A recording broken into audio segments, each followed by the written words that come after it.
Hi everyone. Our lesson today is on sentence structure in English, and I have two questions for you. Number one, what is the structure of a simple sentence? And number two, how many sentence structures are there in English? Let's look at the answers. Number one, what is the structure of a simple sentence? When we speak about the main structure of a simple sentence, we can say a simple sentence can be V, which is a verb, SV, subject plus verb, SVC, subject plus verb, and plus complement. I should put here complement. So we have three structures for the simple sentence. We have three structures for the simple sentence. One verb can be a simple sentence. Subject and verb can be a simple sentence. Subject, verb, and complement can be a simple sentence. So the three structures of a simple sentence, are V, SV, SVC. And this is the link. If you want more information, this is the link to my video on YouTube. If you want to write it and watch again more information on V, SV, and SVC. How many sentence structures are there in English? When we speak about the structure of all sentences in English, we can say we have 4 sentence structures in English. We have 4 sentence structures in English. We have a simple sentence, a compound sentence, a complex sentence, and a compound complex sentence. Of course, entry 1 students need to write or speak simple sentence. A compound sentence, this is for entry 2 elementary level. A complex sentence, this is for entry 3 intermediate level. A compound complex sentence, this is for level 1 upper intermediate level, and also for level 2 advanced level. So we have 4 sentence structures in English. What is a simple sentence? What is a simple sentence? It is complete, it is grammatical, independent. What is independent? It means the simple sentence does not need another sentence for its meaning, or the simple sentence does not depend on another sentence. And the simple sentence must have a meaning. A verb must start with a capital letter and must end with a full stop, an exclamation mark, or a question mark. Sometimes money cannot make people happy. So this is a simple sentence. It is correct, grammar is correct. It has a meaning. It has a verb. This is the verb. Cannot make. Of course, can is a verb. Make is a verb. And it has a capital letter. It has a full stop at the end. And again, this sentence is independent. We don't need another sentence with it. We can understand the meaning of this sentence. Again, what a generous garden. This is a simple sentence. We start with a capital letter. We put an exclamation mark. The sentence has a meaning. The sentence has correct grammar. And the sentence has here a subject, a gorgeous garden. And you can add a verb if you want. You can say what a gorgeous garden it is if you want. It is. Or you can say what a gorgeous garden. No problem. Stop again is a sentence. So one verb can make a simple sentence. So this is a sentence. It starts with a capital letter. I have to put a blue here. Sorry, I forgot to put it. I can put it for you here. Blue. Oops, this is blue. Yeah. So this is this is green, I think. Sorry, I'll make it blue. This is blue. So this is a simple sentence. One verb is a simple sentence. We start with a capital letter. We put an exclamation mark. Stop has a meaning. stop has correct grammar, and and it is complete. Again, this is a simple sentence. So a simple sentence, we can put a full stop at the end of a simple sentence. We can put an exclamation mark at the end of a simple sentence. We can put a question mark at the end of a simple sentence. We always start a simple sentence with a capital letter. Here we start with a capital S, with a capital W, with a capital S, with a capital D. And also, again, as I said, a simple sentence, it should be complete, it should be independent, it should have correct grammar, and it should have meaning.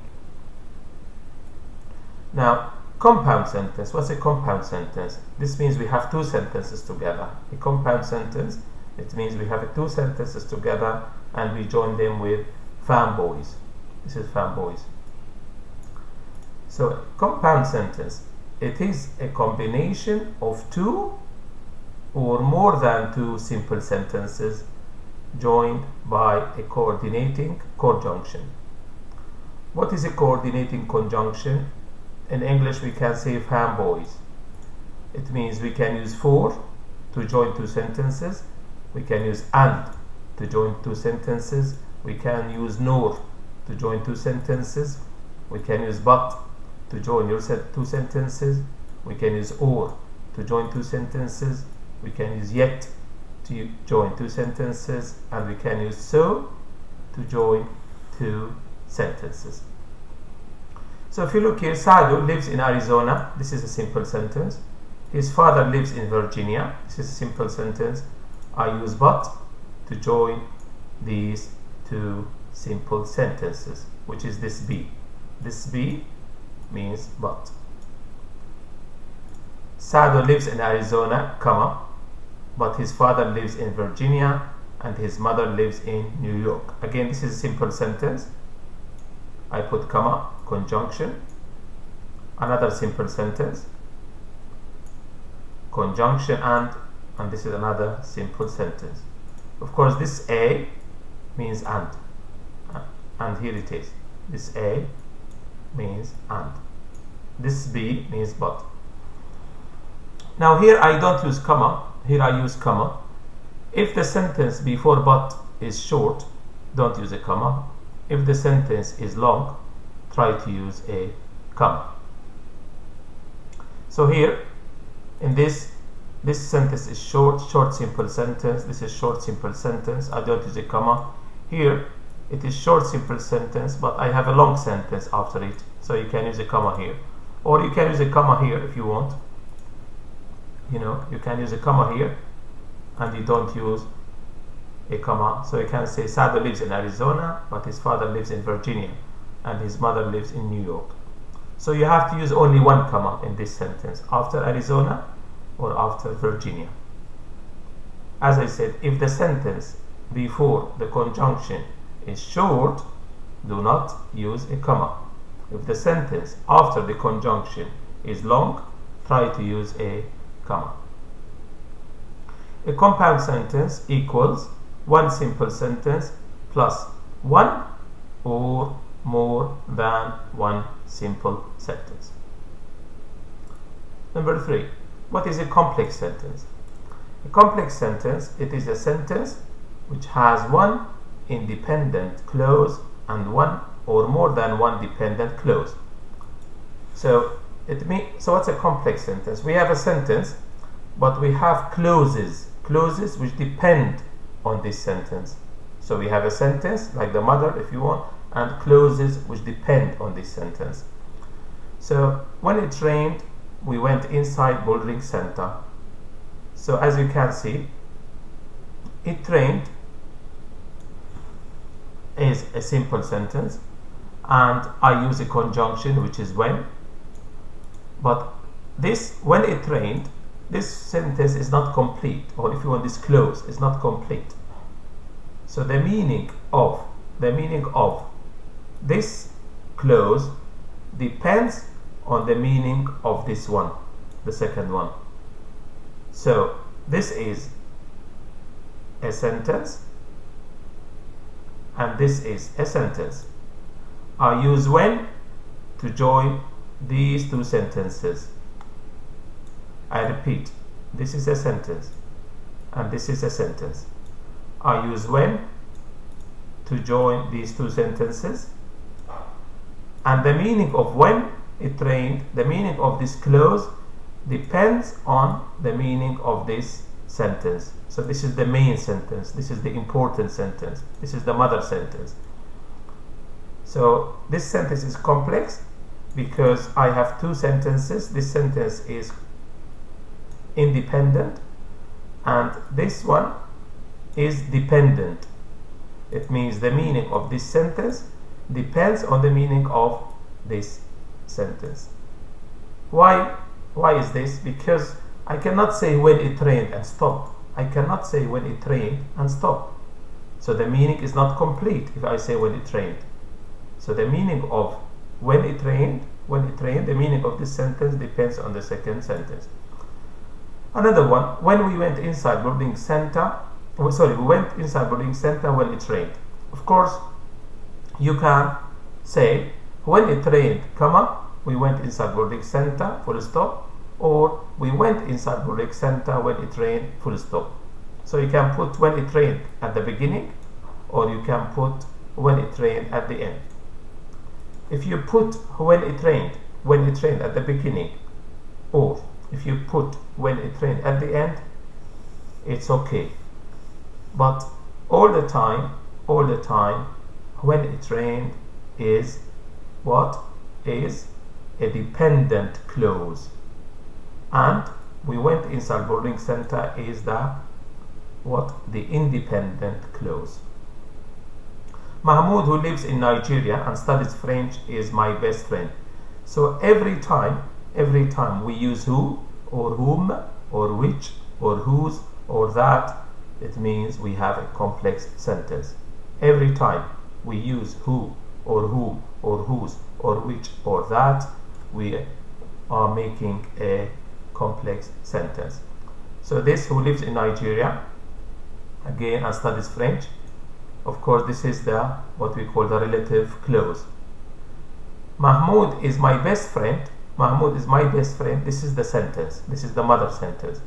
Inside it I put a relative clause, and in this way I make a complex sentence.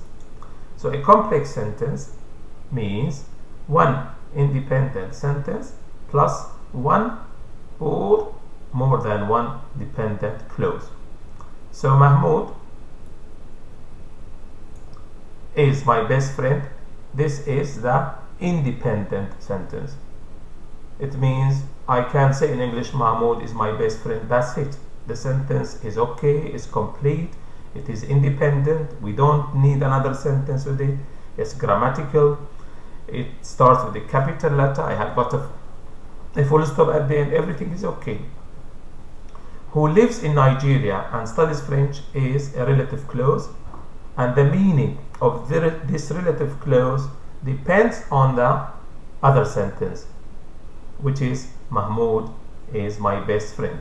So the meaning of this one, who lives in Nigeria and studies French, depends on Mahmoud is my best friend.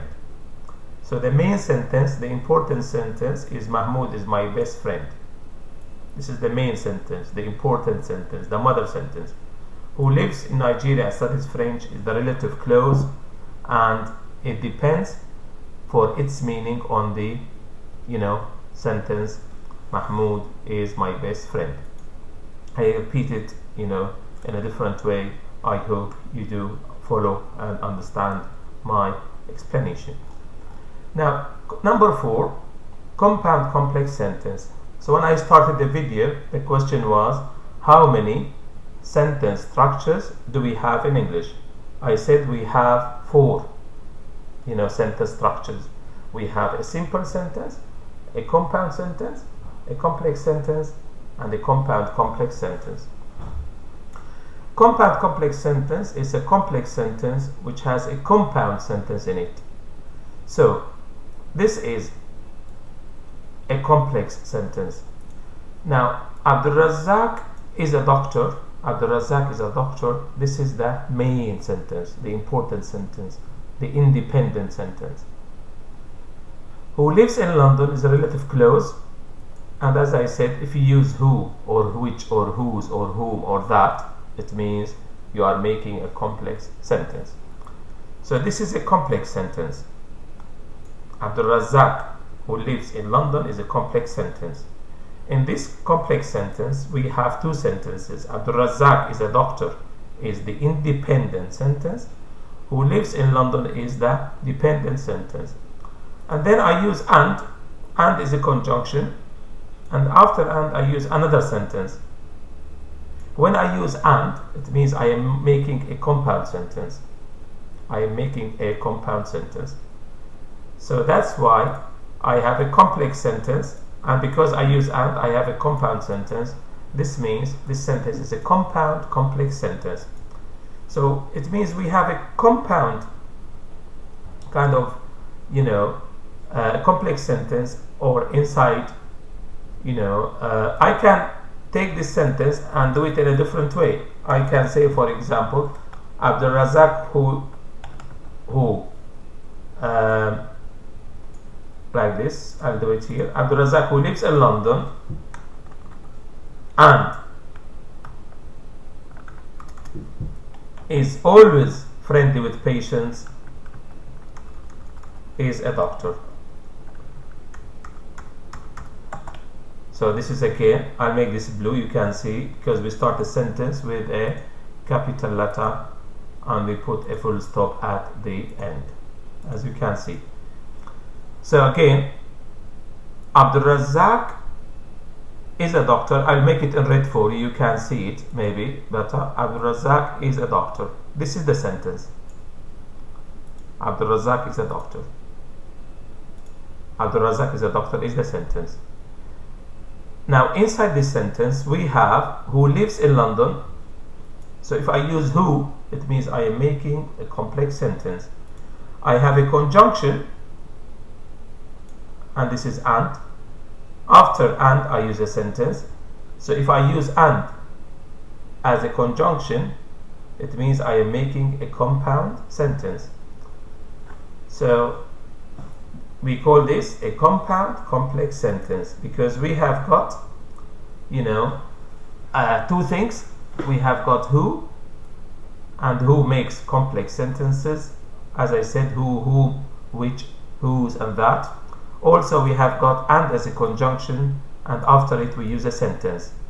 So this means we have a compound sentence. So this one is a compound complex sentence. Again, I can put this one, Abdul Razak, in red for you. Abdul Razak is a doctor.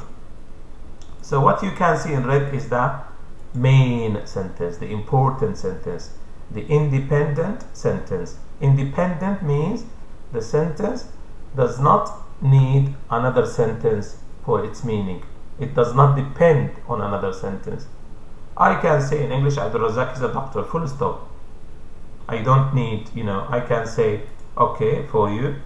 For example, if you want, I can type this for you here again.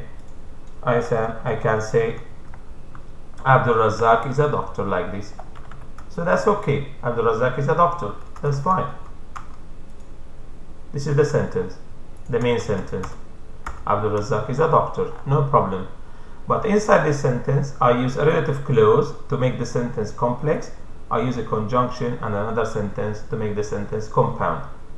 So this is what we mean by compound complex sentence. So I repeat, we have a simple sentence, 4 sentence structure, simple sentence. Compound means you have 2 sentences, you join them with fanboys.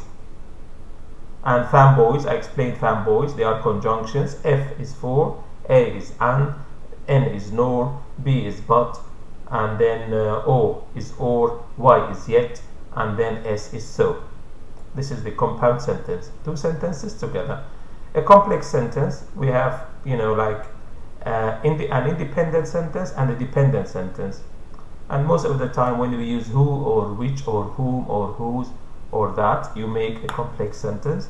Also you can use like other conjunctions like when or because or unless. Again, these conjunctions make complex sentences.